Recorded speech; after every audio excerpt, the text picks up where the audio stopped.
Hello everyone. Today we are doing Social Science chapter number 2, the Regional Kingdoms 1. So let's begin to our introduction part. Many dynasties ruled India during the early medieval period. There were many dynasties who ruled India during the early medieval period. There were the Rajputs, the Ghaznavids, the Ghurids, the Paras, the Gujapatiharas, the Rashtrakutas, the Pallavas, the Pandyas, the Cholas, and so many others. In the north, the Rajputs, the Ghaznavids, the Ghurids, the Palas, and the Gujapatiharas were the powerful kingdoms. And in the Deccan, there were the Rashtrakutas and other small kingdoms. In the north, there were five dynasties who were very powerful. There were the Rajputs, Ghaznavids, the Ghurids, Palas, and the Gujapatiharas. And in the Deccan, there were Rashtrakutas who are very powerful and other small kingdoms, but they are not powerful as Rashtrakutas.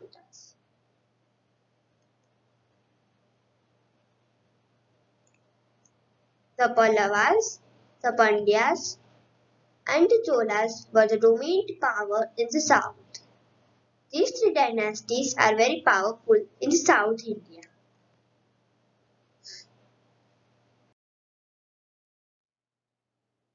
Now we will see about the North India, the Rajputs. The word Rajput comes from a Sanskrit word Rajputra, which means the son of a king. The son of a king. Rajputs, however, claimed to be descendants of Kshatriyas or warrior class of Vedic times. They claimed that they were descendants of Kshatriyas or warrior class of Vedic times. Ghaznavids. Many invaders entered India across the mountain passes in the northwest. There were many invaders who entered India across the mountain passes which is in the northwest. Muhammad, the ruler of Ghazni, led the first series of invasions. The ruler of Ghazni, the Muhammad of Ghazni, started this first series of invasions. First series of invasions. Let's see the Ghurids. Ghor was a small kingdom in the present day of Afghanistan. Muhammad of Ghazni had defeated the ruler of Ghor, and after the death of Muhammad, the Ghaznavids became weak. Muhammad Muhammad made Ghor independence once again. Basically, what happened? The ruler of Ghor was defeated by Muhammad of Ghazni, and after the death of Muhammad, the Ghaznavids became weak, and taking advantage of this, Muhammad Muhammad made Ghor independent once again. The Palas. The Palas ruled the region covered by the present-day states of Bihar, Jharkhand, and the West Bengal. They ruled in these areas: Bihar, states of Bihar, Jharkhand, and West Bengal. Then Gopala was the first ruler of this kingdom, and Dharampala, the father of Gopala, is the father of Gopala, also encouraged trade with Southeast Asia. He also encouraged trade with Southeast Asia. Who encouraged trade? Dharampala. Devapala was another powerful ruler. Devapala was another powerful ruler of this kingdom, and they were the followers of Buddhism, who followed the Buddhism caste.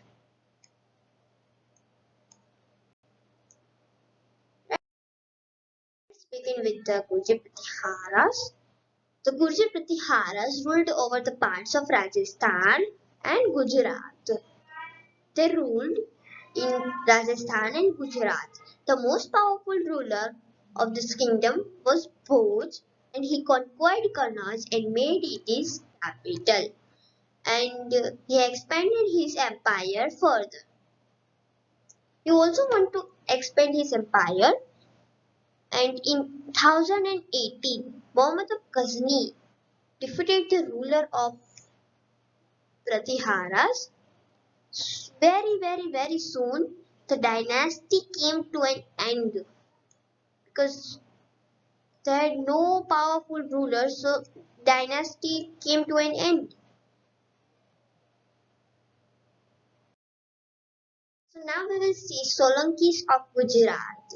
The Solankis were also known as the Chalukyas of Gujarat.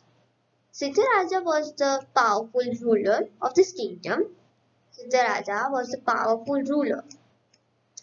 The Dilwara temple at Mount Abu and the Sun temple at Modhera, present day Gujarat, were built by the Solanki rulers.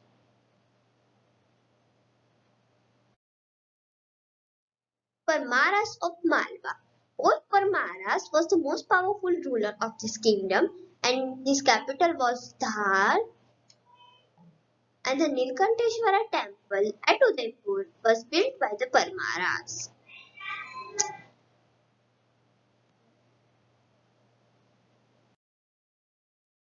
Muhammad Ghori. Now we will see about the Muhammad Ghori. Muhammad Ghori was an ambitious ruler. He wanted to expand his empire. He also wanted to expand his empire. And in 1175, Muhammad attacked and conquered Multan. And in 1178, after 3 years, he received a temporary setback as he was defeated by the ruler of Gujarat.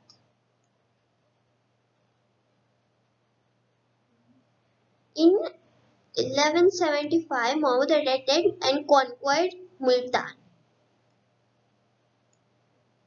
And in 1178, after 3 years, he received a temporary setback as he was defeated by the ruler of Gujarat. Now we will see about the Battle of Tarim. The first battle was held in 1191. In 1191, the army of Muhammad Ghori and the Prithviraj Chauhan clashed at Tarim, about 80 miles from Delhi. Muhammad was defeated in the first battle of Tarim. He was defeated in the first battle of Tarim by Prithviraj Chauhan, and Muhammad Ghori began to regroup his forces. He wanted revenge of this, and Muhammad's army was better prepared. When in 1192, Muhammad's army was better prepared. Now Prithviraj Chauhan knows he could not fight with Muhammad's army, so he want help from neighboring kings. So some Rajput ruler came to help, but the most powerful Rajput ruler, Raja Jai Chandra of Kannauj, Raja Jai Chandra of Kannauj stayed away. Prithviraj was defeated by Muhammad Ghori and captured. In second battle, Prithviraj was defeated by Muhammad Ghori and captured. Now we will see when was the first battle and the second battle was there.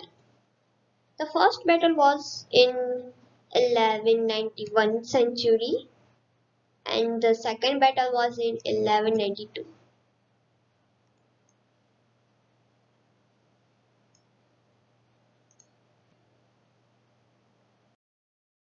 So, thank you for watching.